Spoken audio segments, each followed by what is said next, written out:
മറഞ്ഞിരുന്ന് കാണുന്നുണ്ട് ഇവന്റെ കണ്ണുകൾ. മുന്നേ അറിഞ്ഞിരുന്ന വഴികളെല്ലാം മാറിയല്ലേ സഞ്ചാരം. കുന്നിൻ ചെരുവിൽ മൂവരെയും കണ്ടപ്പോഴാ കണ്ണിൽ വിളക്കുന്നു തെളിഞ്ഞത്. എന്നാലും നിങ്ങളുടെ പുറകെ ആളുണ്ടോന്നൊരു സംശയം. നിവർത്തി വരുത്താൻ 2 കാതം പുറകോട്ട് ഓടി.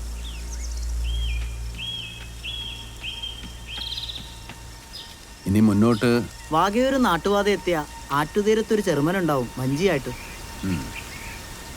തമ്പുരാൻ അറിയണം, ചന്ദ്രോത്തുനിന്ന് യാത്ര തുടങ്ങുമ്പോൾ മുതൽ ഇതുവരെ നിഴല് പോലെ ഒപ്പം ഉണ്ടാവണമെന്ന് പറഞ്ഞത് ഈ വല്യമ്പ്രാനാ.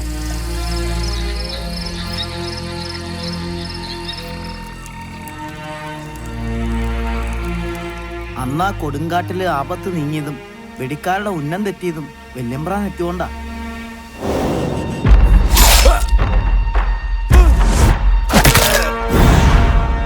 നിങ്ങളെ അന്ന് സുരക്ഷിതമായി മാളികയിൽ എത്തിച്ചതും വല്യമ്പ്രാനാ.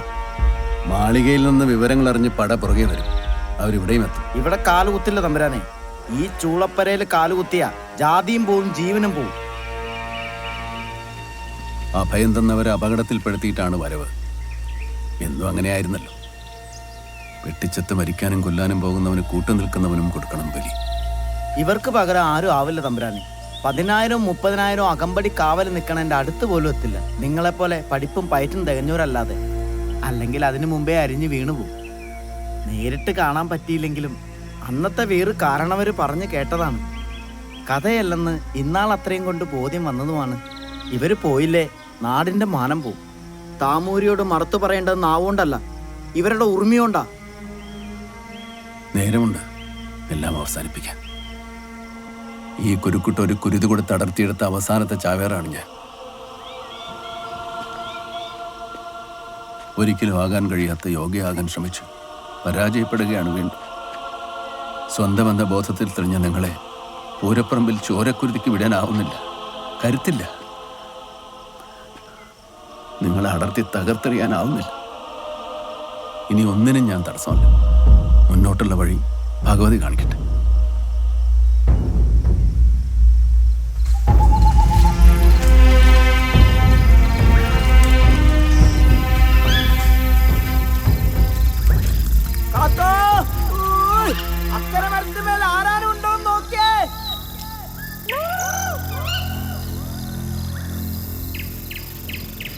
ആപത്തില്ല തമ്പുരാനെ. ചിലപ്പോ തലയ്ക്ക് മീതെ പൊത്തിലിരിക്കുന്ന വെടിക്കാരുണ്ടാവും. ചെറുമക്കുടിയിലും മൊയിലാരുപള്ളിയിലും തേവാരത്തും പറക്കുടിയിലും നമ്മുടെ കണ്ണും കാതുമുണ്ട്. കോഴിക്കോട്ടൊന്ന് പടവന്ന ഈ തമ്പുരാക്കന്മാരെ കാത്തോളാൻ. ആമാകത്തിന് പോകാൻ തീരുമാനിച്ചാൽ തമ്പുരാക്കന്മാർ നാടിൻ്റെയാ. നാട്ടാരെല്ലാം നിങ്ങൾക്ക് ചങ്ങാതാ.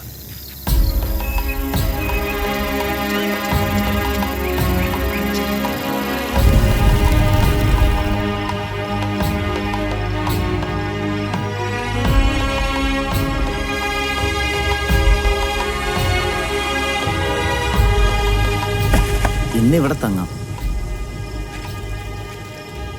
കണ്ണപ്പ പണിക്കരുടെ കളരി. ഇവിടുത്തെ നിഴല് പോലും നമുക്ക് ചുരിയെ എന്തി കാവല് നിൽക്കും.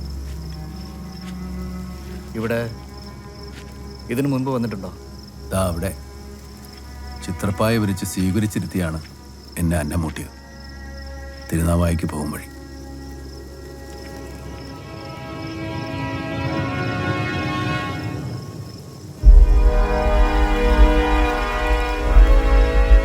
ഊണ് വിളമ്പിയതേ ഉണ്ടായിരുന്നുള്ളൂ. കയ്യാലുകളും ചെമ്മതിലും കിടന്ന് കല്യാണക്കോളിൽ നിന്ന മരക്കാരുടെ വീട്ടുകാരി പാത്തു ഓടി വന്ന അപായ സൂചന തന്നു. ബാങ്ക് വിളിക്കാൻ പോയ വീട്ടുകാരൻ മോനെ പറഞ്ഞയച്ചതാ. കോഴിക്കോട്ട് നിന്ന് വന്നവരെ കണ്ടിട്ട്. തീന് നിർത്തി എഴുന്നേറ്റ് എന്നെ തടഞ്ഞ് കണ്ണപ്പര് പറഞ്ഞു, പാതിയിൽ നിർത്തരുത്, മുഴുമിപ്പിക്കണം, ഞങ്ങൾ നോക്കിക്കോളാം. എല്ലാം കഴിഞ്ഞ് മുറ്റത്തേക്ക് ഇറങ്ങിയപ്പോൾ പെണ്ണുങ്ങൾ കുരവായിട്ടു. നടക്കൽ വരെ പൂവിതറി. ചിലരൊക്കെ കരഞ്ഞു. ഞാൻ നടന്ന് കുന്നു പറഞ്ഞിട്ടാവണം തലച്ചെന്നവരുടെ പീരങ്കിപ്പട വന്നു. മൂതുപാടും അവർ വളഞ്ഞു. പുഴക്കൽ പടകിൽ കൂട്ടുവന്ന പറങ്കികൾ എല്ലാം തകർത്ത് അടിവാരമിളക്കി ഭണ്ഡാരം കൊള്ളയടിച്ചു. തോട്ട പൊട്ടിച്ച് കുഴികുത്തി. ഈ ചാവേറിന് വേണ്ടി ചാരമായി അവർ.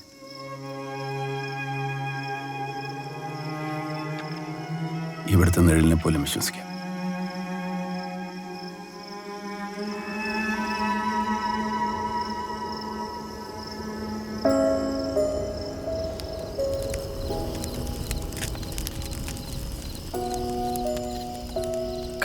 പാട്ട് കേട്ടിട്ടുണ്ട്. അവരൊക്കെയും ഒരുക്കി തന്നിട്ടും ലക്ഷ്യം മറന്നില്ലേ? അവരൊക്കെ മരിച്ചിട്ടും മരിക്കാതെ ജീവിക്കുന്നില്ലേ നിങ്ങൾ? മണിക്കിണറിൻ്റെ അടിത്തട്ടിൽ ആന ചവിട്ടിത്താഴ്ത്തിയ ആദ്യത്തെ ചാവേറുടലും നാവുണ്ടായിരുന്നെങ്കിൽ തടഞ്ഞേനെ. ചതിക്കായി കഴുത്തറുത്ത് കുലവും മഹിമയും കാക്കാൻ ഉറച്ച പരമ്പരയുടെ മഹാവീര്യത്തെ. മായാസാഗരം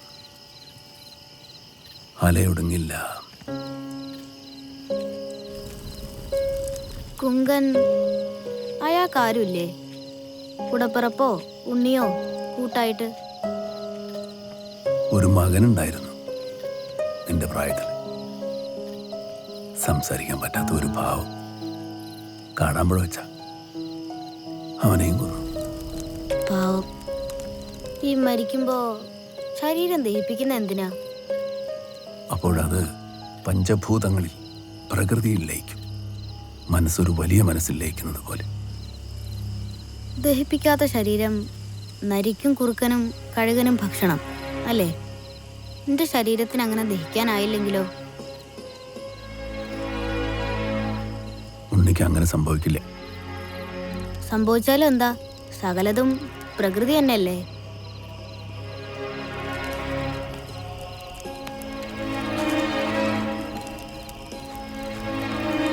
മരിച്ചാലും കത്തി നിൽക്കുന്ന യശസ്, അതിന് ഭയമാണ് അവർക്ക്.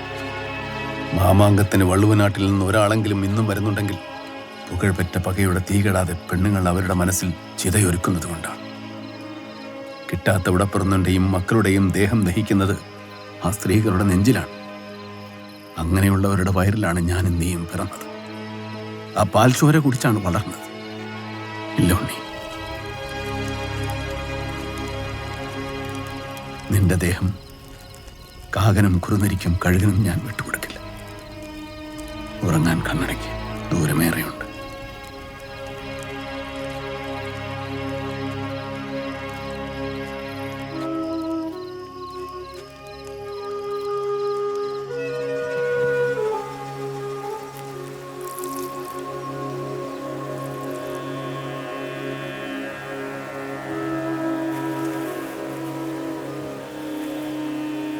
ഇത് അമ്മയാണെന്ന് സങ്കല്പിക്കുക. അമ്മയ്ക്ക് കൊടുക്കുന്ന അന്നം. ജയിച്ചു മടങ്ങി വന്ന അമ്മയ്ക്ക് എന്താ സംഭവിക്കുക? മരിച്ചുപോയത് അവരല്ല ഉണ്ണി. ജയിച്ചു വരുമെന്ന് നനച്ച് ജീവിച്ചിരിക്കുക ജന്മം വേണ്ടെന്ന് വെച്ച നമ്മളാ. നമ്മുടെ വഴിതെളിയാൻ ആയുസ് ബലി കൊടുത്ത ആയിരങ്ങൾ വേറെ. അവരുടെ ആത്മാവിന് വേണം നീ അന്നമൂട്ടാൻ.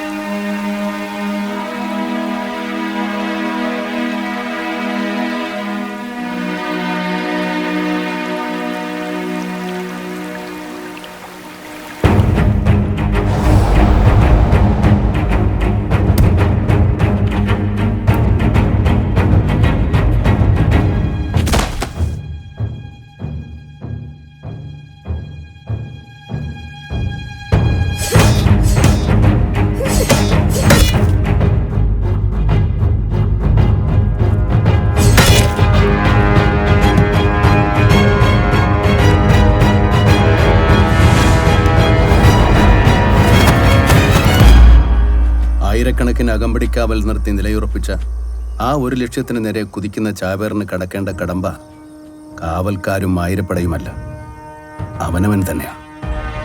ഭൂമിയിലേക്ക് നമ്മളെ പിടിച്ചടിപ്പിക്കുന്ന ഒരു ഭാരവും മനസ്സിലുണ്ടാവാൻ പാടില്ല. ഭയം മാത്രമല്ല വർജിക്കേണ്ടത്, വലിഞ്ഞു കെട്ടുന്ന വേരുകൾ കൂടെയാണ്. ചാവേറിന്റെ മലക്കങ്ങൾ പെരുമലക്കങ്ങളാവുന്നത് ആ നേരത്താണ്. കടും കെട്ടറുത്ത് വേരുമുറിക്കാനാവുമോ നിങ്ങൾക്ക്? എങ്കിൽ ലക്ഷ്യം സാധ്യം. ഇടിക്കടൽ വരം തരും നിവർന്ന ഭൂമി കേരളം രണാങ്കണങ്ങളാകെ അഗ്നിസ്ഥാനമാക്കി മാമാങ്കം.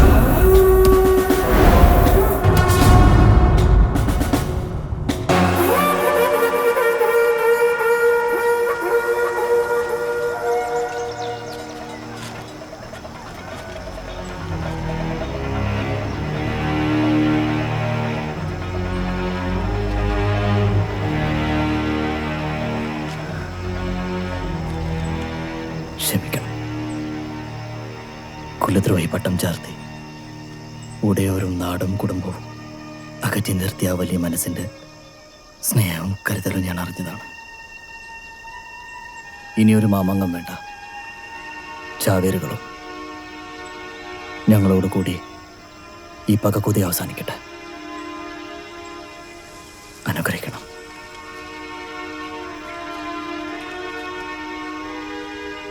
എനിക്ക് അസാധ്യമായത് നിങ്ങൾക്ക് നേടാനാവില്ലെന്ന് ഞാൻ കരുതരുതല്ലോ. എന്നെ തിരുത്താൻ നിങ്ങൾക്കാവട്ടെ. കളരിയിൽ നിന്റെ കയ്യിലെടുത്തു തന്ന ആയുധവും കാലുറപ്പിച്ചു തന്ന ചുവടുകളും ഭഗവതി ഉള്ളിൽ തിരിക്കട്ടെ. പരമ്പരയുടെ മാനം കാക്കാൻ ഈ കുരുന്നിൻ്റെയോ നിന്റെയോ കുരുതിക്കിടവരാതിരിക്കട്ടെ. മനസ്സ് വൃഥ എന്ന് പറയുമ്പോഴും നാവിൽ ഗുരുനാഥൻ ഉരച്ചു തന്ന പൊന്നും തേനും സാക്ഷ്യമായി പറയുന്നു, വീരനായി വാഴുക, മരണത്തെയും ജയിച്ചു വാഴും.